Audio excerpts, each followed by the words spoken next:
कहते हैं अगर किसी इंसान ने तुम्हें सच्चे दिल से चाहा हो और तुमने उसी इंसान को सबसे ज्यादा दर्द दिया हो तो एक दिन जिंदगी तुम्हें उसी मोड़ पर लाकर खड़ा करती है जहां तुम भी वही दर्द महसूस करते हो।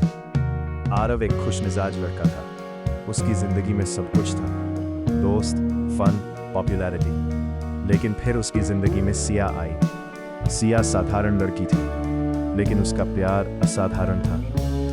वो आरव की छोटी छोटी बातों का ध्यान रखती, उसके उदास होने पर खुद रो पड़ती और उसकी खुशी के लिए कुछ भी कर सकती थी। धीरे धीरे दोनों रिलेशनशिप में आ गए। शुरुआत में सब परफेक्ट था, late night calls, long chats, cute fights और ढेर सारा प्यार। लेकिन अक्सर लोग जिस चीज़ को आसानी से पा लेते हैं उसी की कदर करना छोड़ देते हैं। Change in behaviour.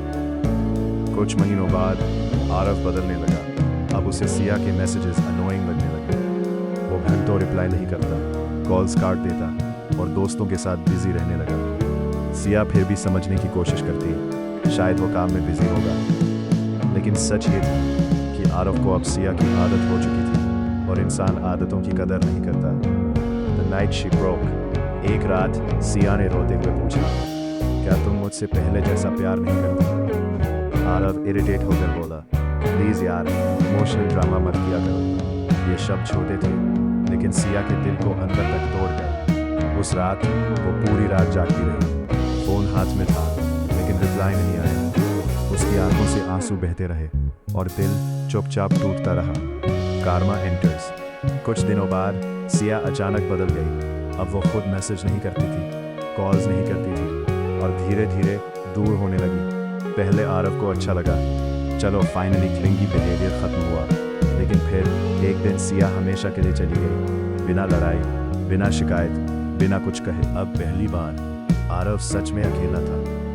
रात को फोन साइलेंट रहता, कोई गुड नाइट नहीं आता, कोई केयर करने वाला नहीं था। वो बार बार पुरानी चैट्स पढ़ता, सिया की फोटोज देखता और खुद से पूछता, क्या मैंने सच में उसे खो दिया?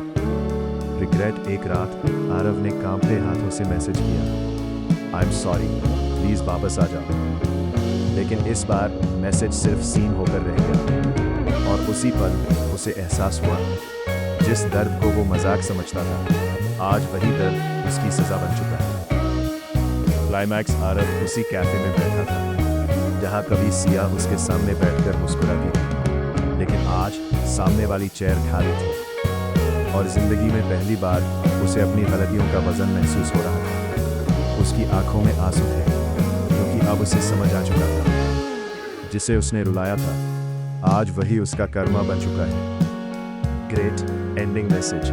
किसी के दिल के साथ खेलना आसान होता है, लेकिन टूटे हुए दिल की बद्दुआ बहुत भारी होती है। इसलिए अगर कोई तुम्हें सच्चे दिल से प्यार करे तो उसकी फीलिंग्स की इज्जत करना, क्योंकि कर्मा देर से आता है